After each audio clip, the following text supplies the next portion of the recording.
সেনাপ্রধানের পক্ষ থেকে আমাদের আমল সাবির সিরাজুল ইসলাম ওনাকে অন্ত্যেষ্টিক্রিয়া সম্পন্ন করার জন্য আমি তার জীবন নির্বাচন সংক্ষিপ্তভাবে আপনাদের তুলে ধরেছি। মানে আমি এখানে আসার পরে যা পেয়েছি। ব্যক্তিগত নম্বর 394885 পদবী সার্জেন্ট মরহুম সিরাজুল ইসলাম।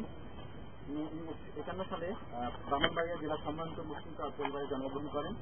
1970 সালে সেনাবাহিনী মৌলিক প্রশিক্ষণ থেকে 1970 সালে চারিদিক রেজিমেন্টে অর্থাৎ ফোর্থ বেঙ্গলে পদাতিক করে উনি যোগদান করেন।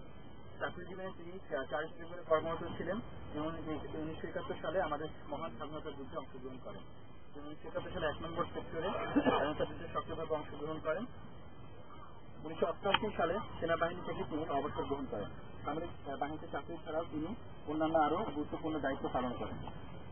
তিনি গত 7 আগস্ট 0240 ঘটিকায় সমৃদ্ধ সামরিক হাসপাতালে কার্ডিয়াক অ্যারেস্টের জন্য অর্থাৎ হার্ট অ্যাটাকের জন্য মৃত্যুবরণ করেন।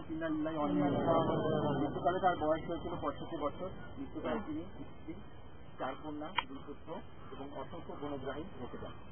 তিনি চাকরির প্রারম্ভ থেকে অত্যন্ত সততা, নিষ্ঠার দক্ষতার সাথে তার পরবর্তীত দায়িত্ব কর্তব্য পালন করে আসছিলেন। তিনি অত্যন্ত সৎ এবং ধার্মিক হয়েছেন। আমরা তার বিদেহী আত্মার মাতৃভাব কামনা করছি। আমাদের সেনাপ্রধানের পক্ষ থেকে আমি আজকে ওনাকে সম্মাননা জানাবো। এখন আমি আমাদের কিছু করতে আছে আমরা করে যাই।